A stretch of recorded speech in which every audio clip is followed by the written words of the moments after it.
What's going on, guys, and welcome to today's video. And today we are obviously in the garage here, and we are hopefully going to do a little off-season trailer repairs or maintenance or whatever you want to call it. Because over the last racing season, the trailer brakes have gotten very, very weak. So hopefully we're going to pull the brakes apart, and if we can hopefully just adjust the brakes and get them working again, so once we get through the winter and we're back in track, autocross, towing season, we're gonna have trailer brakes back on this thing. So I figured we would tear it apart together and see what it looks like inside and see what we need to do to get this thing working again. Now it's kind of a mess here. I've got stuff piled. We've got the race ramps piled up. We've got spare tires. It's sitting over here in the corner of the garage. But this is my 2015 18-foot steel deck car trailer that I bought specifically for hauling the Camaro and actually a previous Camaro to this car. But it's set up just for basically towing the Camaro. We've got E-track down here that goes to wheel straps that go up and over each wheel, front and rear. It's kind of a cool setup. It's got a big, huge rock guard here on the front to keep rocks from throwing off of the towing vehicle onto the front of the whatever is on the trailer. But what we are going to be addressing today is the brakes. We're going to tear into the brakes, figure out, hopefully, if we can just adjust them and yeah, hopefully get them working.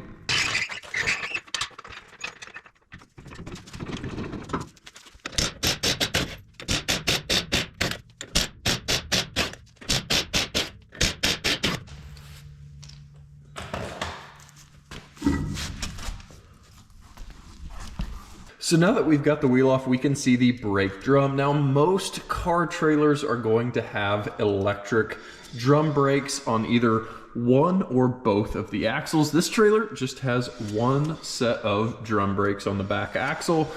Now these ones are kind of cool because under this little rubber plug, you do have a grease zerk, so you can grease the axle bearings, which is kind of cool. But we've got to remove the brake so we can take a look and see what's going on in here. Are our brake shoes still good? Do we need to replace them? Can we just adjust them or what? So to get these things off, we are going to need to take this dust cap off, this metal cap here on the end, and I am going to take a small screwdriver and try to get it in between this little teeny lip and the actual brake drum. Now, once you get a little gap, obviously you can take that screwdriver and slowly just push that outer cap off.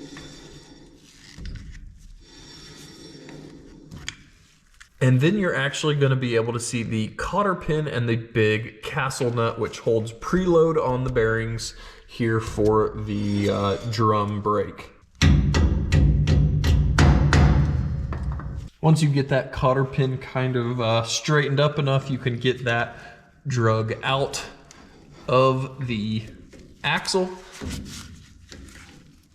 And this one is kind of weird because it's at an angle, it's swooped. That's not normal. Now we're going to be able to take our castle nut off. Now this one doesn't really have, it does have a teeny bit of play there in the bearings, but nothing excessive, but you can still see that castle nut is not terribly tight.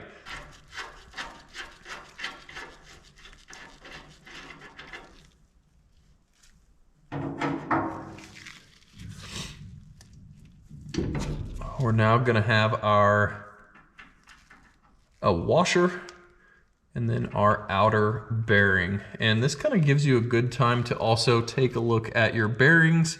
And yeah, the grease is kind of dirty and black, but it still is nice and greasy. Nothing's rusty. It's just kind of some old nasty looking grease. But the big point is the fact that there is still some grease on these bearings. That's what you want to see.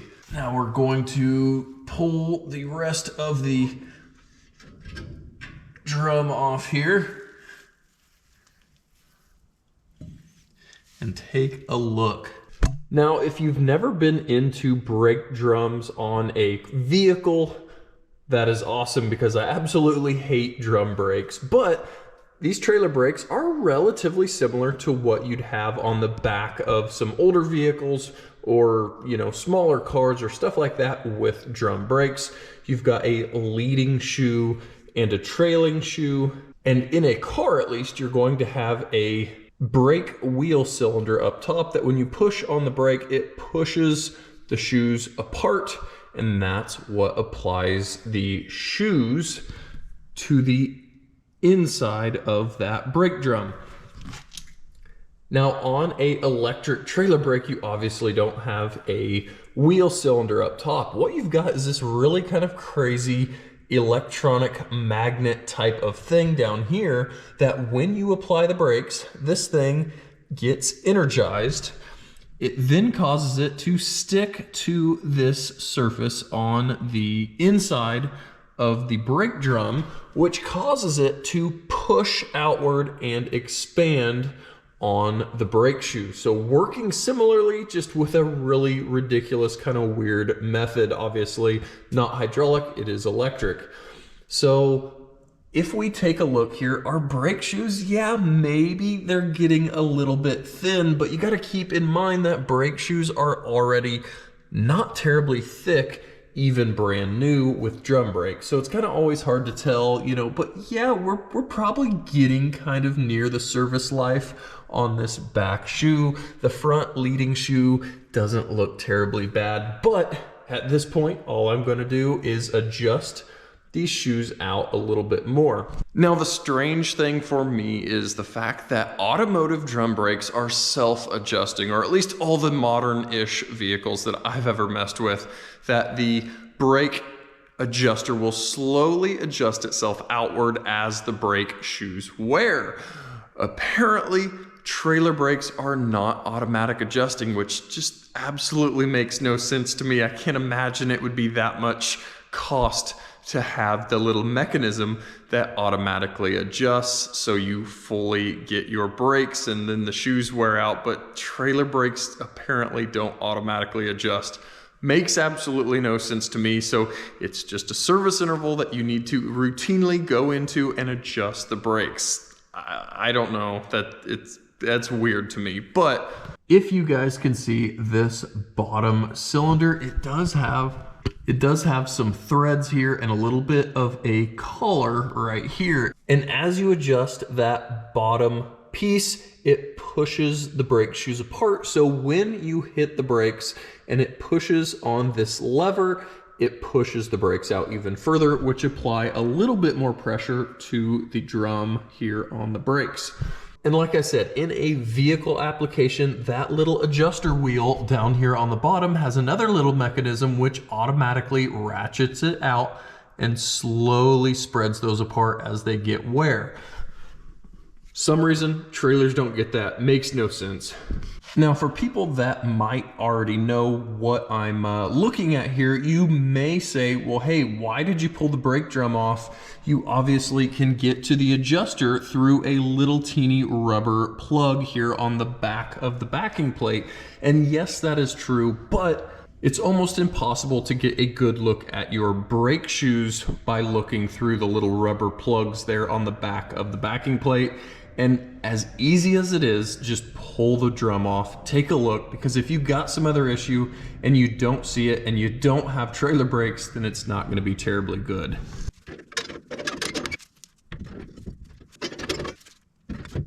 So like I was showing you guys, I've just been slowly adjusting this out, putting the drum back on, seeing if there's any resistance or drag, and kind of wanting it to be close but no massive drag here since we are working with a trailer.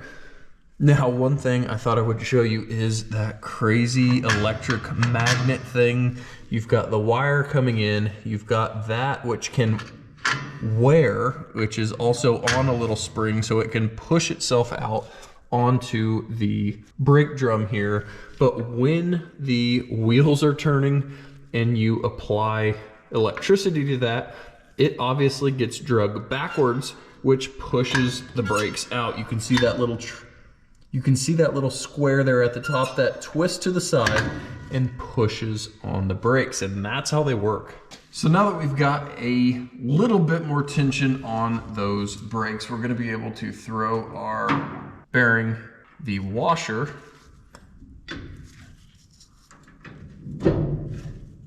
and our castle nut back on this thing. So now that we've got this castle nut tightened down basically until where it stopped, that's a little bit heavy on our bearing preload. Now, yes, there's torque specs and everything, but just getting it generally close to where you want to be. Tighten it down until it's tight. And then we are going to back this thing up back to the last spot or the last castle nutted area and check it. We've got good free spinning. Now we're going to feel for any kind of play, which we have just a teeny amount of play there, which we don't want it completely tight. These are not brand new bearings that we're breaking in. These are just original bearings. So we're gonna go ahead and throw our cotter pin back in this thing, which again is very goofy since it is curved, but we will get it drug through. And at least in this trailer, we've got to make sure that we can get the cap back on, but we also aren't in the way of our greaser there in the front.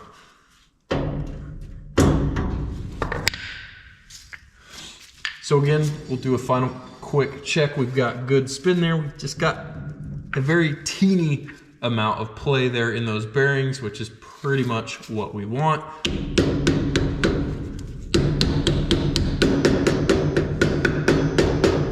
Well guys, not a terribly exciting or action-packed video, but I know the first time I was into these trailer brakes a few years ago, I was really surprised to see how trailer brakes worked. I had no idea there was a crazy electric magnet that applied magnetized force to the outside of that brake drum and then turned and moved the shoes. It kind of blew my mind. I had no idea. I actually thought all that rubbing on the inside was an issue until I did a little bit of research and found out, oh, that's how they work. But what a crazy system. I don't know. I'm sure to other different mechanics that work on this stuff all day, that's completely normal. But to me, first time going into these things originally, it looked very, very foreign and weird. But apparently it just requires a little bit of routine maintenance on your electric drum trailer brakes to keep them happy and applying brake pressure on the road. So guys, thanks for spending a little bit of time with me out here in the garage. And guys, as always, thanks for watching, and we'll catch you guys next time.